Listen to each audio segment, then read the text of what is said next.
ಬೆಂಗಳೂರಿನಲ್ಲಿ ಸಂಭವಿಸಿರುವಂತಹ ದುರಂತ ಇದೆಯಲ್ಲ, ಈಗ ಆಲ್ರೆಡಿ ಇಬ್ರು ಮೃತಪಟ್ಟಿದ್ದಾರೆ, ಇನ್ನಿಬ್ರು ಸ್ಥಿತಿ ಗಂಭೀರ ಇದೆ. ಇನ್ನೂ ಸುಮಾರು 8 ಮಂದಿ ಹಾಸ್ಪಿಟಲಲ್ಲಿ ಚಿಕಿತ್ಸೆ ಪಡಿತಾ ಇದ್ದಾರೆ ಅನ್ನುವಂಥದ್ದು ಗೊತ್ತಾಗ್ತಾ ಇರುವಂಥ ಸಂದರ್ಭದಲ್ಲೇ ಇನ್ನೂ ಒಂದಷ್ಟು ಮಂದಿ ಸಿಕ್ಕಾಕೊಂಡಿರ್ಬೋದಾ ಅಂತ ಶಂಕೆನೂ ಕೂಡ ಇದೆ ಅಂತ ಗೊತ್ತಾಗ್ತಾ ಇದೆಯಲ್ಲ. ಇದು ಬಹಳ ಒಂದು ರೀತಿ ಆತಂಕ ಹುಟ್ಟಿಸ್ತಾ ಇರುವಂಥ ವಿಚಾರ. ಜೊತೆಗೆ ಕಾರ್ಯಾಚರಣೆ ಸ್ವಲ್ಪ ಇನ್ನೂ ತುರ್ತಾಗಿ ಆಗಬೇಕಿದೆ ಅಂತ ನಮ್ಗೆ ಸಹಜವಾಗಿ ಈ ಥರದ ಸುದ್ದಿ ನೋಡಿದಂಥ ಸಂದರ್ಭದಲ್ಲಿ ನಮ್ಗೆ ಅನಿಸ್ತಾ ಇದೆ. ಯಾಕಂತಂದರೆ ಎಲ್ಲಿ ಹೆಚ್ಚು ಕಮ್ಮಿ ಆಗ್ಬಿಡುತ್ತೋ ಅನ್ನುವಂಥ ಒಂದು ಆತಂಕನೂ ಕೂಡ ಇದೆ. ಆಮೇಲೆ ಸೆಂಟ್ರಿಂಗ್ ಮೇಲ್ಗಡೆ ಸೆಂಟ್ರಿಂಗ್ ಹಾಕ್ತಾ ಇದ್ದಂಥ ಸಂದರ್ಭದಲ್ಲಿ ಕೆಳಗಡೆಯಿಂದ ಒಂದು ಪೋಲನ್ನು ಕೊಟ್ಟಿರ್ತಾರಲ್ವ, ಸೊ ಅವು ಭದ್ರವಾಗಿ ಇರಬೇಕು ಅನ್ನುವಂಥ ನಿಟ್ಟಿನಲ್ಲಿ. ಬಟ್ ಆ ಮಣ್ಣು ಕುಸಿತ ನಿಧಾನವಾಗಿ ಆಗ್ತಾ ಇದ್ದಂಥ ಕಾರಣದಿಂದಾಗಿ ಕೆಳಗಡೆಯಿಂದ ಪೋಲ್ ಕೊಟ್ಟಂಥದ್ದು, ಆ ಮಣ್ಣು ಕುಸಿತ ನಿಧಾನವಾಗಿ ಆಗ್ತಾ ಇದ್ದಂಥ ಕಾರಣದಿಂದಾಗಿನೇ ಆ ಮೇಲ್ಗಡೆ ಸೆಂಟ್ರಿಂಗ್ ನಿಧಾನವಾಗಿ ಭಾಗೋದಕ್ಕೆ ಆರಂಭ ಆಯಿತು.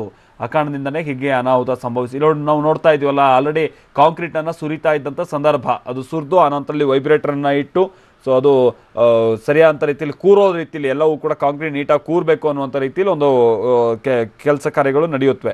ಆದರೆ ಅಂಥ ಸಂದರ್ಭದಲ್ಲಿ ಹೀಗೆ ಅನಾಹುತ ಸಂಭವಿಸಿರೋದು. ಬಹುಶಃ ಇಲ್ಲಿ ನೋಡ್ತಾ ಇದ್ರಲ್ಲ, ಮಣ್ಣು ಭಾಳ ಸಡಿಲವಾಗಿತ್ತು, ಈ ಕಾರಣಕ್ಕಾಗಿಯೇ ಕುಸಿತಿರ್ಬೋದಂಥ ಚಾನ್ಸಸ್ ಇದೆ. ಮುತ್ತಪ್ಪ ನಮ್ಮ ಪ್ರತಿನಿಧಿ ಇದಕ್ಕೆ ಸಂಬಂಧಪಟ್ಟಂತೆ ಮತ್ತಷ್ಟು ಡೀಟೇಲ್ಸ್ ಕೊಡ್ತಾರೆ. ಮುತ್ತಪ್ಪ, ಹಾಸ್ಪಿಟ್ಲಲ್ಲಿರೋರ ಸ್ಥಿತಿ ಹೇಗಿದೆ ಅಂತ ಗೊತ್ತಾಗ್ತಾ ಇದೆ ಮುತ್ತಪ್ಪ? ಡಾಕ್ಟರ್ಸ್ ಏನು ಹೇಳಿದ್ರೆ, ಜೊತೆಗೆ ಇನ್ನೂ ಯಾರಾದರೂ ಸಿಕ್ಕಾಕೊಂಡಿರೋ ಶಂಕೆ ಇದೆಯಾ ಮುತ್ತಪ್ಪ? ಏನು ಕತೆ?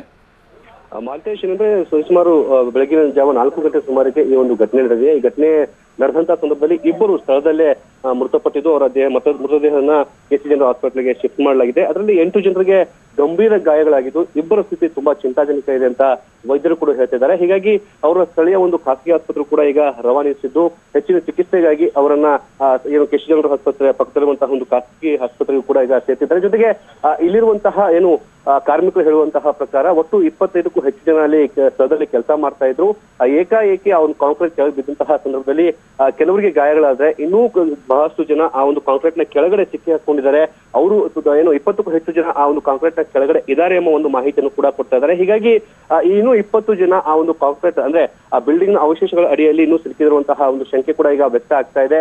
ಜೊತೆಗೆ ಯಾರೆಲ್ಲ ಈ ಆಸ್ಪತ್ರೆಯಲ್ಲಿ ಈಗ ಸಾವನ್ನಪ್ಪಿದ್ದಾರೆ ಅವರ ಕುಟುಂಬದವರಿಗೂ ಕೂಡ ಈಗ ಮಾಹಿತಿ ಕೊಡುವಂತಹ ಕೆಲಸವನ್ನು ಈಗ ಪೊಲೀಸರು ಕೂಡ ಮಾಡ್ತಾ ಇದ್ದಾರೆ. ಯಾಕಂದ್ರೆ ಇವರೆಲ್ಲರೂ ಕೂಡ ಬಿಹಾರ ಮೂಲದವರಾಗಿರುವಂತಹ ಕಾರಣಕ್ಕಾಗಿ ಅವರ ಕುಟುಂಬದವರಿಗೆ ಈಗ ಮೃತದೇಹವನ್ನು ಹಸ್ತಾಂತರ ಮಾಡೋದಾಗ್ಲಿ ಅಥವಾ ಗಾಯಗಳ ಮಾಹಿತಿಯನ್ನು ಕೊಡುವಂತಹ ಸಂದರ್ಭಕ್ಕಾಗಿ ಅವರನ್ನ ಸಂಪರ್ಕಿಸುವಂತಹ ಕೆಲಸವನ್ನು ಕೂಡ ಮಾಡ್ತಾ ಇದ್ದಾರೆ.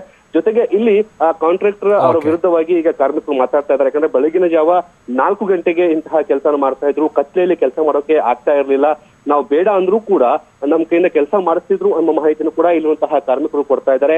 ಹೀಗಾಗಿ ಮೇಲ್ನೋಟಕ್ಕೆ ಇಲ್ಲಿರುವಂತಹ ಕಾಂಟ್ರಾಕ್ಟರ್ ಜೊತೆಗೆ ಇಂಜಿನಿಯರ್ ಅವರ ಬೇಜವಾಬ್ದಾರಿತನ ಕೂಡ ಈಗ ಎದ್ದು ಕಾಣ್ತಾ ಇದೆ. ಹೀಗಾಗಿ ಅವರ ಮೇಲೂ ಕೂಡ ಕ್ರಮ ಕೈಗೊಳ್ಳಬೇಕಂತ ಹೇಳಿ ಈಗ ಕಾರ್ಮಿಕರು ಕುಟುಂಬಸ್ಥರು ಕೂಡ ಈಗ ಒತ್ತಾಯ ಮಾಡ್ತಿರುವಂತದ್ದು. Maltesh, okay, thank you Muthappa.